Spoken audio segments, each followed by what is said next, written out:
The air in the Audubon Ballroom was thick. Thick with hope, thick with tension, thick with the unspoken fear that everyone tried to ignore. It was February 21st, 1965, a Sunday. Nearly 400 souls had gathered, families, students, elders who remembered a younger Malcolm, a quieter man. They were there for a message, for a vision of a future where a man could stand, truly stand for something. But in that crowded, warm room, two men saw a different future. They saw the end. One was Thomas Hagan. He sat rigid in the third row, a sawed-off shotgun hidden beneath his coat, a holy fury behind his dead, cold eyes. He saw an ending he believed was righteous. And 10 feet behind him, leaning against the pillar, was the other man, Ellsworth Bumpy Johnson, the unofficial king of Harlem's shadow world. He saw an ending, too, one he had spent 3 desperate days trying to prevent. His hand was already inside his tailored suit jacket, fingers curled around the cool grip of a .38 revolver. He'd made a promise now crumbling to dust before his eyes, because between him and the man he was sworn to protect was a little girl, just 6 years old. She had slipped from her father's lap, climbed onto a chair in all the commotion, her small body leaning into the aisle, her white ribbons bright against her dark hair. She was an innocent shield, a perfect, terrible accident of fate. Bumpy's finger rested on the trigger. He had the angle, he had the will. One shot, one dead assassin. Malcolm lives. It was that simple. It was that impossible. His eyes darted from Hagan's tense back to the little girl, then up, searching for Malcolm. And in that exact, fractured second, Malcolm X turned, not towards the source of the coming storm, but towards the pillar, towards Bumpy. Their eyes locked across the chaotic, murmuring space. No words, no movement, just a raw, electric understanding that bypassed all logic, all speech. Malcolm saw the grim determination on Bumpy's face. He saw the faint outline of the gun beneath the fabric. He saw the frantic calculation in his friend's eyes. And then he followed Bumpy's desperate glance down to the child in the brown dress. Malcolm understood. In an instant, he understood the entire awful equation. His life for hers. A decade of preaching, a decade of arguing that violence only bred a deeper, darker violence, that you could not build a new world with the bloody tools of the old. It all came down to this, right here, right now. He could see the question screaming in Bumpy's silent stare. Tell me to do it. Give me the order. Malcolm's face softened, not with fear, but with a profound, heartbreaking resolve. He shook his head, slow, deliberate, final. Then he did something that would haunt Bumpy Johnson for the rest of his days. He smiled, a small, sad, accepting smile, and he formed 3 silent words with his lips, 3 words Bumpy could read as clearly as a shout. I die standing. 2 seconds later, the world exploded. A voice shouted, "Get your hand out of my pocket!" A classic distraction. Chaos rippled through the crowd. In that split second of turned heads, Thomas Hagan stood. The coat fell open. The shotgun roared. The blast was deafening, a physical punch of sound that swallowed all other noise. Bumpy flinched, his line of sight blocked by panicked people surging up. He shoved forward, his heart a cold stone in his chest. By the time he saw clearly again, Malcolm was stumbling backward, a dark, horrible stain blooming across his white dress shirt. He was trying to stay upright, trying to stand. But then 2 more men rushed the stage. Pistols flashed. Pop, pop, pop, pop. The sharp, cruel cracks of handguns followed the shotgun's thunder. 16 bullets found their mark. Malcolm X fell. And Bumpy Johnson, the man who had fought Dutch Schultz, who had bargained with Lucky Luciano, who had ruled Harlem streets with a razor and his wits for 30 violent years, stood frozen. His gun was a useless weight in his hand. He had watched it happen. He had seen the choice, respected it, and now his friend was on the floor. The scream that tore through the ballroom wasn't just sound, it was a wave of pure anguish. Women wailed, men roared in fury and helplessness. Chairs overturned, people scrambled for cover, for their children, for exits that seemed a mile away. But Bumpy's eyes, now glazed with a terrifying, icy calm, snapped back to Thomas Hagan. The killer was moving. He turned from the stage, the smoking shotgun still in his hands, and he ran. Not towards the stage, but for the main exit door. Freedom was 30 seconds away, 30 seconds to vanish into the Harlem afternoon, to become a ghost. The promise, the final desperate fragment of Bumpy's promise, it ignited in his soul. They won't get away with it, he had said. This one would not get away. Emotion, the hot, grieving kind, was gone, replaced by something mechanical, lethal, and precise. Bumpy moved, not with a gangster's swagger, but with the focused grace of a predator. He couldn't fire. The panicked crowd was a shifting maze of innocent bodies. A stray bullet could kill a mother, a grandfather, another child. So he ran. He weaved through the chaos, his eyes locked on Hagan's back. The distance closed, 15 feet, 10, 5. Hagan reached the heavy exit door, his free hand clawing for the push bar. Bumpy didn't tackle him, he didn't shoot. In one fluid, brutal motion, he dropped his weight and swept his leg forward in a perfect low arc. His shin hooked Hagan's ankle just as the killer pushed off for his final sprint. The physics were merciless. Hagan's upper body flew forward, but his feet were whipped backward. He crashed to the polished hardwood floor, face first, the air blasting from his lungs in a loud oof. The shotgun clattered from his grip, spinning wildly across the floor. Bumpy didn't hesitate. He kicked it, hard, sending it skittering like a hideous metal toy under a jumble of overturned chairs. Gone. Hagan, dazed but desperate, scrambled to his knees. His eyes were wild, animalistic. He fumbled at his waistband, going for a backup pistol. Bumpy was on him. He grabbed the man's wrist with both hands, twisted with a sharp, savage torque he'd learned in the prison yards decades ago. There was a sickening pop. Hagan howled. The small revolver tumbled from his limp fingers. And then Bumpy stopped. He stood over the crumpled, weeping assassin, his own gun still held tight. He could end it, right now.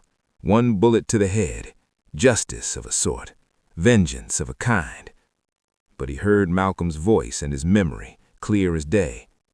If you do that, I become everything they say I am, a hypocrite hiding behind a gangster's gun. He looked at the crowd, now converging, their faces masks of tears and rage. They had just witnessed the murder of their hope, and here, at their feet, was the man who pulled the first trigger. Dead men tell no tales, but a captured man, a beaten, humiliated, living man. He could talk, he could point fingers, he could expose the conspiracy. And more than that, he belonged to them, to Harlem. So Bumpy Johnson, in a move that defied every instinct he'd ever owned, made his second impossible choice of the afternoon. He bent down, grabbed Hagan by the collar of his cheap suit, and hauled him halfway to his feet. He looked into the killer's terrified face, his own expression a blank slate of contempt. Then, with a mighty shove, he threw Thomas Hagan backward, directly into the arms of the surging, grieving crowd. "He's yours!" Bumpy's voice, low and gravelly, cut through the din. "Don't let him breathe! Don't let him run! Make him answer! Make him answer for what he did!"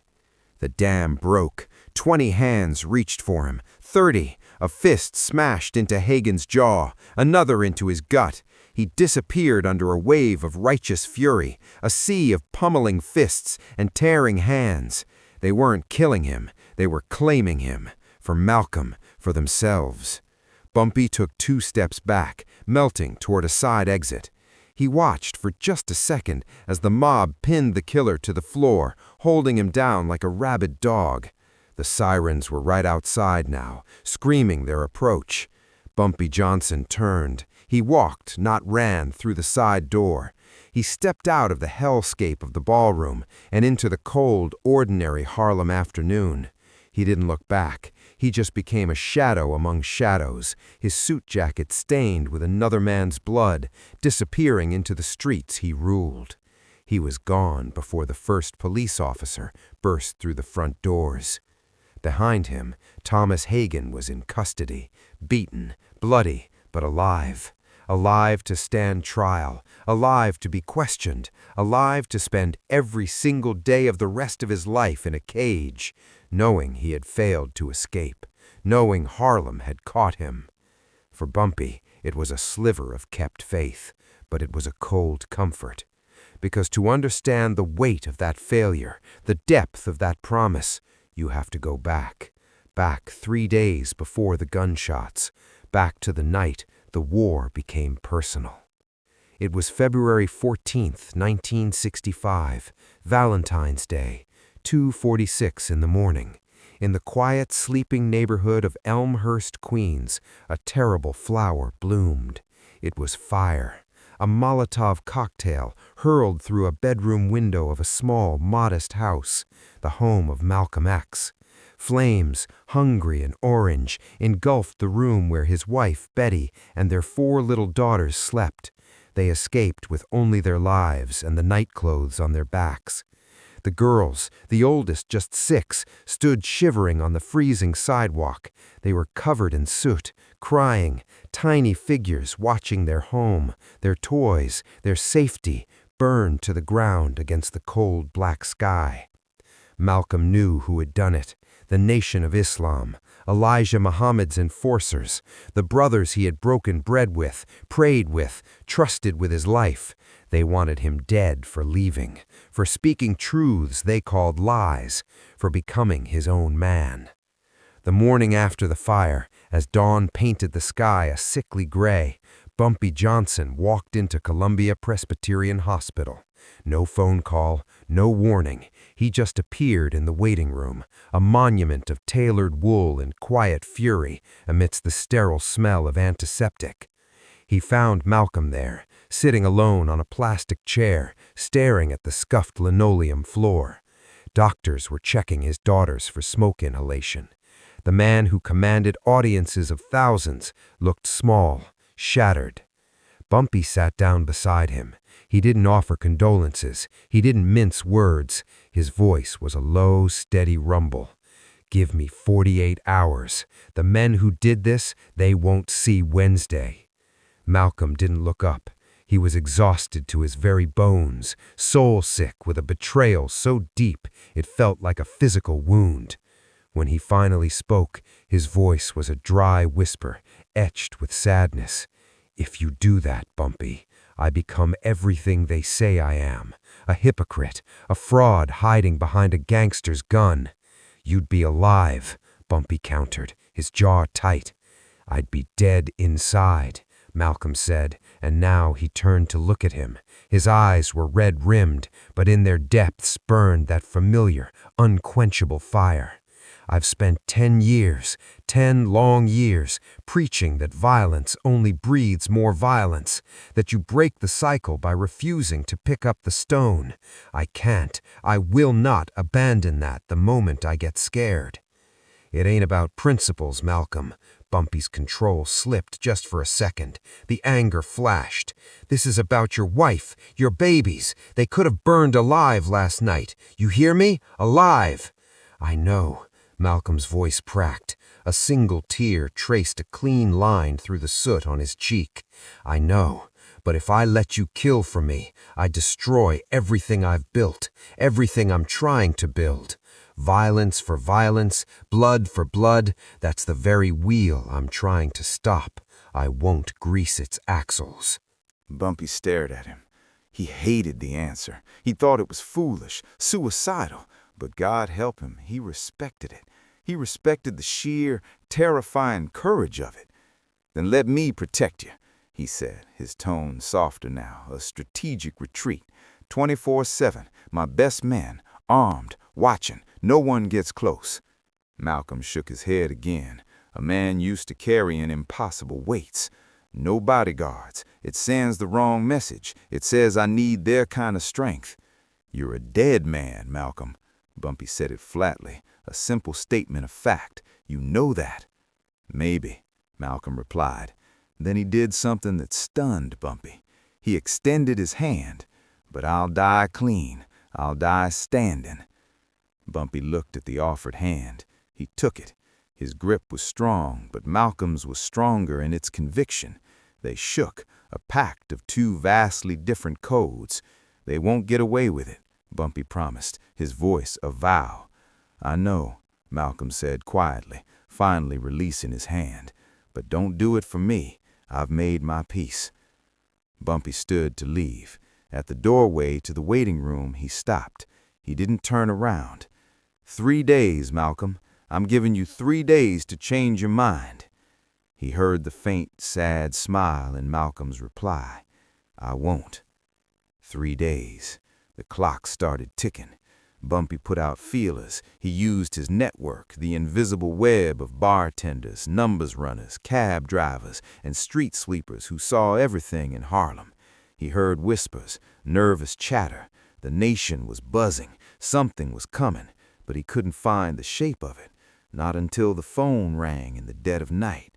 It was 2:47 a.m., Saturday night. The phone shattered the silence of Bumpy's apartment. On the line was a voice, young, trembling with fear. It was Jerome, a 19-year-old busboy at a diner on Malcolm X Boulevard. A kid who'd grown up in Bumpy's shadow, who knew exactly which number to call when something wasn't right. Mr. Johnson? Jerome's voice was a frantic whisper. 3 men.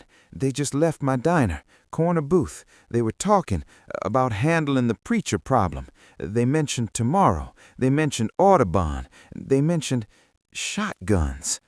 Bumpy was instantly awake, every sense razor sharp. Give me names, Jerome. Give me names. One of them, the others called him Hagan. Thomas Hagan. Bumpy closed his eyes. He knew that name. A nation enforcer, not a thinker, a doer, a true believer with ice water in his veins, a man who could convince himself that murder was prayer. You did good, son, real good. Now listen to me. You forget you heard anything. You forget you called me. You go about your life. You understand?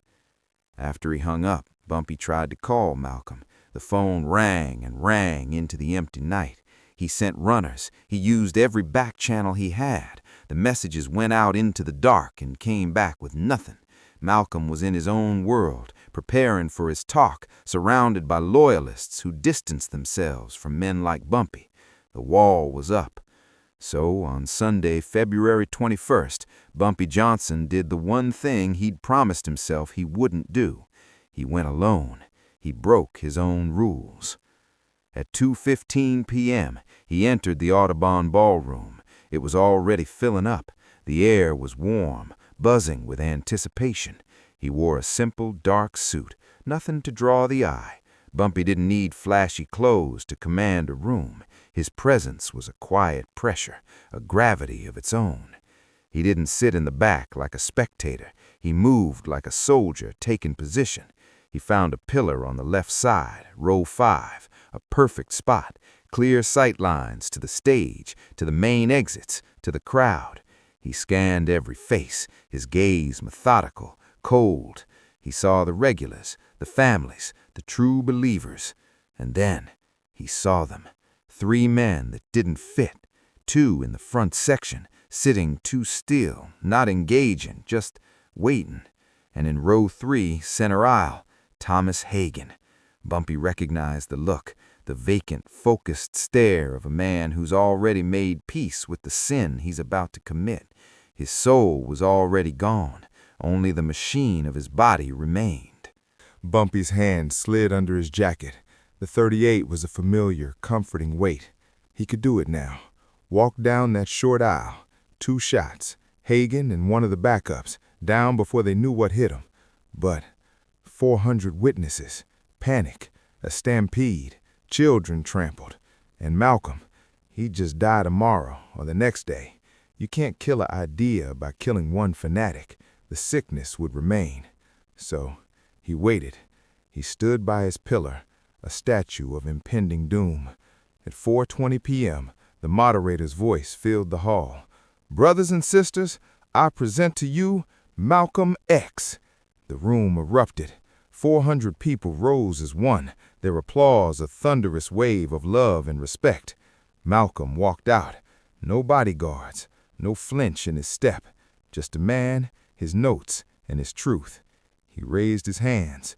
The room fell silent. A collective breath hailed. "Assalamu alaikum," he said. "Peace be upon you." "Wa alaikum salam," the crowd responded. "And upon you, peace." Bumpy's eyes never left Hagan. He saw the killer lean forward slightly, saw his hand move inside his coat. Then came the shout, "Get your hand out of my pocket!" The distraction, and in that sliver of turned attention, Hagan made his move. He stood. The coat fell open. The shotgun barrel, sawed off and brutal, gleamed under the lights. Bumpy's gun was already halfway out, his finger finding the trigger. 10 feet, an easy shot. And then he saw the pigtails, the white ribbons, the small, curious face of the little girl who had climbed into the line of fire. The rest was history, a history of a choice, a history of a smile, a history of 3 silent words. "I die standing." After he vanished from the Audubon, Bumpy didn't go home. He couldn't. The police would be everywhere, asking questions he couldn't answer. Instead, his feet carried him to a place he hadn't visited in years, St. Philip's Church. It was small, quiet, and empty on a Sunday evening. He slipped inside and sat in the very last pew, alone in the vast, hollow silence. He was still wearing his suit jacket. He could smell the acrid gunpowder from the ballroom, and if he looked down, he could see the dark, rusty sprinkle of Malcolm's blood on his sleeve, his friend's blood. An hour passed, maybe 2. The old priest, Father Callahan, found him there. The priest's footsteps echoed softly on the stone floor. "You don't come here," Father Callahan said, his voice gentle, without judgment. "No," Bumpy replied, his voice a dry rasp. He didn't look up. "But you're here now." The priest sat in the pew in front of him, turning to face the notorious gangster. He waited. The silence stretched, heavy and suffocating. Finally, Bumpy spoke, the words torn from somewhere deep and broken. "I was 10 feet away, Father. 10 feet. My gun was out. I could see him. I could have stopped it." He took a shuddering breath. "But there was a little girl, 6 years old, right in the aisle. She was leaning into the aisle, looking around. She never saw it coming." The priest was quiet for a long moment. "So you chose the child's life over Malcolm's?" "Malcolm chose it," Bumpy corrected, his voice suddenly fierce. "He looked right at me. He saw my gun. He saw the girl, and he shook his head. He told me no. He told me to let him go." "Then you gave him what he wanted," the priest said softly. "I gave him death!" Bumpy's fist slammed down on the wooden pew, the sound cracking through the sacred space. "I gave him bullets and blood and an empty stage. I could have moved. I could have found another angle. I could have done something. But I froze, and I watched him die." The priest let the echo of his anger fade into the stillness of the church. Then he spoke with a profound calm. "Malcolm X lived his entire life preparing to die for his beliefs. You didn't take that from him, Bumpy. You honored it." "Honoring it doesn't bring him back," Bumpy whispered, the fight gone, leaving only a vast, hollow ache. "No," Father Callahan agreed. "It doesn't. But Malcolm knew what he was choosing. He chose integrity over survival. He chose to die standing, rather than live on his knees.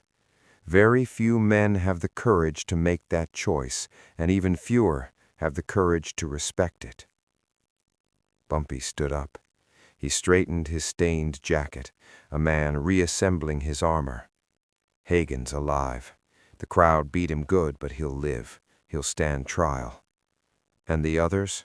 The priest asked, knowing the answer wouldn't be found in any courtroom ledger. Bumpy's expression turned to Arctic stone. They were 3 shooters, Hagan's in custody. The other 2, they ran. Will they escape? Bumpy's voice was flat, final, the voice of Harlem's dark certainty. No, they won't. Father Callahan simply nodded. He understood. Some justice is not written in law books, it is written in the streets. Vengeance is a hollow cup, Bumpy. It won't heal this wound. Maybe not, Bumpy said, turning toward the door, back to the world of shadows and blood. But it's the only thing I have left to give him. Malcolm X was pronounced dead at 3:30 p.m. at Columbia Presbyterian Hospital, the very place Bumpy had visited him just days before. 16 gunshot wounds, 39 years old. His funeral was held on February 27th. Faith Temple Church of God in Christ was packed with over 3,000 mourners. Thousands more stood outside, a sea of black and grief stretching down the Harlem blocks. Bumpy Johnson was there, not in the front with the dignitaries, not with the family. He stood in the very back, against the wall, a part of the shadows even here. He watched, he listened to the eulogies, the songs, the sobs. Betty Shabazz, Malcolm's widow, stood with a strength that defied the universe. At one point, her eyes swept the crowd. They found Bumpy's in the dim light at the rear of the church. She didn't smile, she didn't nod, but she held his gaze for a long, steady second, a look of shared, incomprehensible loss, a look of silent knowledge. She knew he had been there. She knew he had tried. She knew Thomas Hagan was in a cell because Bumpy Johnson made sure he never reached that door. After the service, Bumpy went alone to Ferncliff Cemetery. He stood at a distance, under a bare winter tree, watching as they lowered the casket into the cold, waiting earth. When the crowd had thinned, when it was just the workers and the silent stones, he walked forward.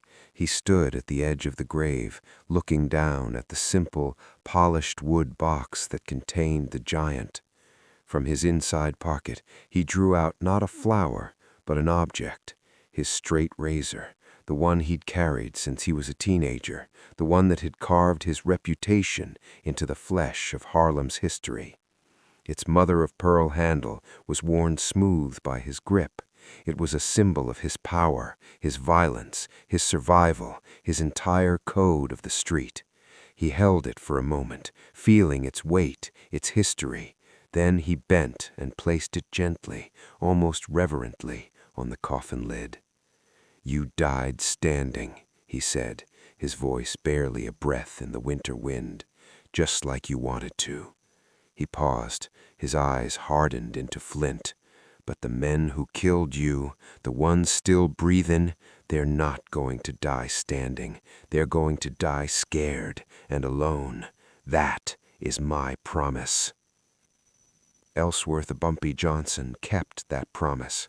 The history books will tell you that only Thomas Hagan was convicted for the murder of Malcolm X. They will tell you the other 2 identified shooters escaped justice, their cases gone cold. But ask the old-timers who walked the streets of Harlem in 1965. They'll tell you a different story. They'll whisper that within 6 months, the other 2 gunmen were found. Not by the police, not by the FBI. They were found by Harlem itself, by Bumpy's network, by a grief that demanded a different kind of accounting. They never stood trial. They simply disappeared. The city absorbed them, and it did not give them back. Bumpy Johnson died 3 years later, in 1968. He died at Wells Restaurant in Harlem, not from a bullet or a blade, but from a heart attack. An old warrior's heart, heavy with secrets and sorrow, finally giving out. At his own funeral, someone asked one of his oldest, toughest friends a question. What was Bumpy's greatest moment? Was it facing down the mob? Was it controlling Harlem for 30 years? The old friend thought for a very long time. He looked around at the church, at the faces from every walk of life who had come to pay respects. Then he said, no, his greatest moment was February 21st, 1965, when he sat in that ballroom with his gun drawn, finger on the trigger, watching his friend walk into a trap, and he respected that friend's choice, even though it killed a part of him to do it, even though he knew he'd watch him die. In that moment, he wasn't just Bumpy the gangster, he was a man of honor. And sometimes the hardest thing a man with a gun can do is not pull the trigger. Sometimes the bravest thing a killer can do is let a saint die a saint. Malcolm X died standing, and because of a promise made in a hospital and a choice made in a crowded ballroom, the man who killed him never even made it to the door.